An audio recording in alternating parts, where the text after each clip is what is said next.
Welcome back, everyone. Appreciate y'all being here today. I got another good video here for us. It is 8 European cities destroyed by over-tourism. So I'm very curious to get into this. It's Walter's World. We know that they do a great job. And I do, I want to know if you live in these areas or around these cities, how bad is the tourism really there? You know what I mean? So, how irritating can it get with some people sometimes? So, it's not an overly long video. We're just going to hop right into it. 8 European cities destroyed by over-tourism. Hey there, fellow travelers. Mark here with Walter's World. Today we're here in Dublin, Ireland. And today we're going to be talking about is over-tourism in Europe. Okay, I'm going to take a quick guess. At just a couple. I think he's going to say Rome.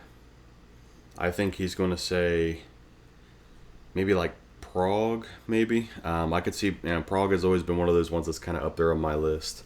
I can see him say Paris. I could definitely see Paris being on there. And, I don't know if I have any more guesses. I don't have any more guesses because I just don't know, I'll say Amsterdam. We'll say Amsterdam. Those are my 4. I know there's 8. We'll say those are my 4 guesses.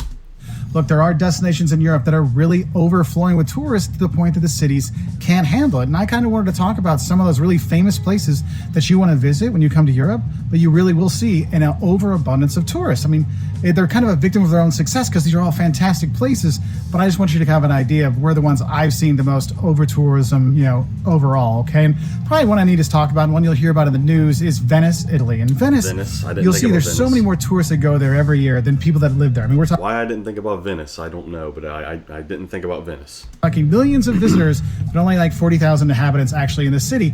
And it does get overrun, and especially when the cruise ships would come in, it became kind of more than the city could handle. And so they've limited where the cruise ships can go. And they've actually instituted a fee for coming into the town to kind of combat some of that over tourism. But yeah, Venice is one of those places you're going to never be alone. No matter how many back alleys you go into, there'll be some other tourists that'll pop up there as well. I didn't even think Another place Venice. In Italy where I see a lot of over tourism, a lot of really like just smashing like sardines kind of places, is on the Amalfi Coast. If you're going to Positano or Amalfi. How did I not think of the Amalfi Coast? It's too early, Pete. It's just too early. My brain's just not working right now. Amalfi, you'll notice all the streets you're walking down, all the steps you're going up and down to go to the beaches and stuff are packed full of tourists from Italy, from around the world, from all over.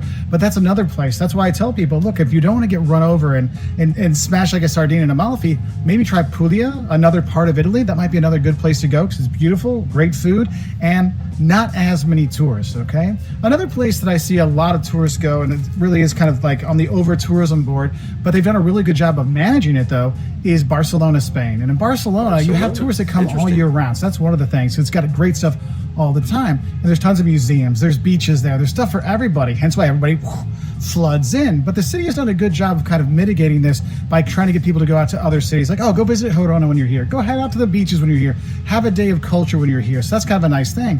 But honestly, when you go to Barcelona, you are going to be with everybody when you're there. Also, that's probably one of the reasons why it's the pickpocket capital of Europe, because so many tourists get there and you're so smashed together, you don't notice when people are picking your pocket or maybe lifting your bag. Now, another city that is suffering from... See, I don't have to deal with over-tourism because I live in a small country town. Even the city up north of me here, Athens, I mean, it's not anything like this. We get a bunch of people in from different countries to go to the school, but that's not tourism. That's just people coming in to get an education. So I couldn't imagine. I could only imagine what it would feel like to be one of the locals there and just be overrun by everybody. Over tourism, but is doing a good job of handling it, I feel, is Paris. And Paris has been probably the most visited city in the world for years upon years upon years, because you have the culture, you have the arts, you have the sights, you have the people, you have the food, you have so much wonderful things there that people just love visiting, no matter what time of the year it is. But Paris has done a good job, especially with the metro system, because you're never more than 500 meters away from a metro stop. So you can stay outside the center and come in, so you can really visit and kind of that's a good idea. Be less central when you are there, which helps when you look at the over-tourism. However, when it is one of those things like the Louvre, like going to Musée d'Orsay, the Eiffel Tower, you will have long lines, you will have things. And I think that's something very important, not just in places that are over-touristed, but anywhere you go in Europe, if you can pre-book your tickets, it's worth it. I'm here in Dublin, and you can go see the Book of Kells, but you pre-book your ticket so you know when you can go, because sometimes things book out. If you want to go to the jail here, it books out. They only let it 28 days before, and boom, they sell it very quickly. And I guess That's another city I really need to talk about. Is Dublin is another city that's really got the over tourism kind of thing. Everywhere you go, there are tons of people that are visiting here, going to school here, learning English here, and there's so many people here that it does get a little overrun. And that's one of the things, when you go to these places that are kind of affected by over tourism, it kind of takes away from the overall experience of visiting the country. That's why I tell people, when you get frustrated with Venice because it doesn't feel like it's real Italy, or you're not getting the best food, or when you're frustrated with other people in Dublin, I don't feel like I'm getting that super friendly all the time awesomeness of Ireland. It's because of all the tourists that are there. There's just not enough time and not enough energy and not enough space. So it's something to think about. Now, another place where you're really going to feel the impact of over tourism is Dubrovnik, Croatia. I mean, when you go to Dubrovnik and there are tour buses there, and there are tour groups there, and there's cruise ships in the port, the city is completely packed. Whether you're walking down the cobbled streets or you're up on the city walls, you are always bombarded with more tourists. Now, the thing is, the city's gorgeous. But when the tourists and the cruise ships are there, it gets something that's almost hard to handle. That's why that's one of those places, if you're in the evening time, when everyone's gone back to their cruise ships and stuff, it actually is a wonderful place to be. And that's just it. All these cities are fantastic places to go. But if you can beat the crowds and not be there when it's super over touristy, it might be a good thing to look at, you know. But if you want to go to another historic city when you are in, you know, Croatia, when you don't want to be overrun by, you know, in Dubrovnik, you know, you can go down to Split, which is another beautiful city that you can go and visit. Now, another city that's been suffering with over-tourism for a number of years and kind of put their foot down and said, we're tired of this, is Amsterdam. And in Amsterdam, they used to have... I really figured Amsterdam would be on there. It's like,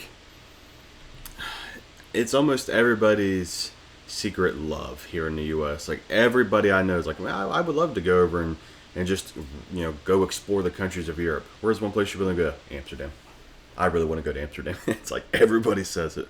The I Amsterdam sign right by the Rijksmuseum. They're like, nope, too many tourists here. And so they moved it actually to another part of the city to get tourists to go to a different part of the city. Wow. And the thing is Amsterdam actually actively is not promoting to tourists to come there. Like they want specific tourists. They don't want general tourists. And so the city has done a lot of stuff to kind of make it more, not difficult, but more expensive or less convenient for everyday travelers to go versus targeted travelers. But regardless of what they do, Amsterdam still is full of tourists, and that's not just the red light district, it's also the museums. I mean, you can go see the Anne Frank house. You want to book it right when you book your tickets for Amsterdam, book your tickets to the Anne Frank house to make sure you can get in. Also, your Rijksmuseum, time ticket for that as well. So something to kind of think about.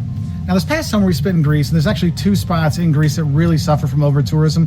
One is Athens, because people go there and they want to go to the Acropolis, and it's one of those days where it's almost so hot they can't have the Acropolis open in the afternoon. You'll see the waves of people at the Acropolis, and you'll see the people going through the Plaka, and it just really gets to be just too much sometimes. So one of the things I want to tell you, if you're in one of these places with the over-tourism, and there's too much there and it's really freaking you out, take a break.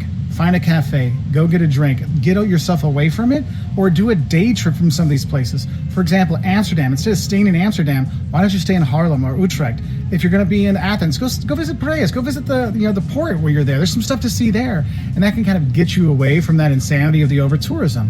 And another place I think is important to mention for over-tourism is Santorini, the island with the white buildings. And you know, I did think of Santorini when I was sitting here guessing, but my mind said, it's beautiful, but maybe it's just not something that everybody wants to go to, especially when there is like Athens and stuff around. But I guess I should have just said it. Sometimes I'm just an idiot. The blue domes in Greece, yeah, I mean that place is just completely ransacked in the summertime, like insane. Like you can't just show up and get a place. You have to book everything beforehand, restaurants, doing things. I mean it's insane. And that's the thing is people sometimes don't realize that yes, it's a beautiful place to go, but you do have to really prepare. That's why all these places I'm saying here, they're all worth going to. They're all fantastic. But you have to realize with the over-tourism there, sometimes the locals are a bit done. The locals like, look, you've made it so it's too expensive for me to live here too. And so there is some animosity sometimes towards tourists in these places, like here in Dublin. The lack of accommodation is an issue, not just for tourists, but for the locals. So when you're considering your destinations for going to Europe, maybe you think about the over-tourist kind of places that might be a little bit too many people for you, and maybe go visit those in the fall or the spring or the winter so you're not like getting overwhelmed with the other tourists. So what are some places you've seen in Europe that are over-touristed? Let us know in the comments below so we can have other travelers know places that they might want to avoid during peak season. Anyway, I'll say bye from here in Dublin. I'm really surprised he didn't say Prague, and maybe it's just because I have like a secret obsession with Prague like most people have with Amsterdam. But I really am surprised he did not say Prague. But I'm happy he didn't. Maybe that means that, you know, it's still a reasonable place to go and check out and visit. So, you know, what really is sad about this, obviously I would I would be a tourist if I would ever come over to any country, is, you know, you never want to impede. You never want to, what's the word I'm looking for? You never want to inconvenience the locals who actually live there. You know what I mean? The citizens of the actual country and or the particular city you're in. You never want to be an inconvenience towards them, and unfortunately, everybody kind of gets lumped into that. So I really hate that these cities are getting destroyed by tourism, but at the same time, I get why. I mean, they're beautiful cities, they're historical, they're amazing places to want to go and see. So that is a kind of the bittersweet part of it. But like I said in the beginning, if you guys are from these areas or been to these areas, let me know how accurate this list is, and what cities would you include in this. So thank you guys so much for watching. Appreciate you being here. Consider leaving a like on the video if you enjoyed it. Consider subscribing to the channel. It's free if you. It helps me out tremendously. But yeah, other than that, we'll see you guys on the next one. Bye guys.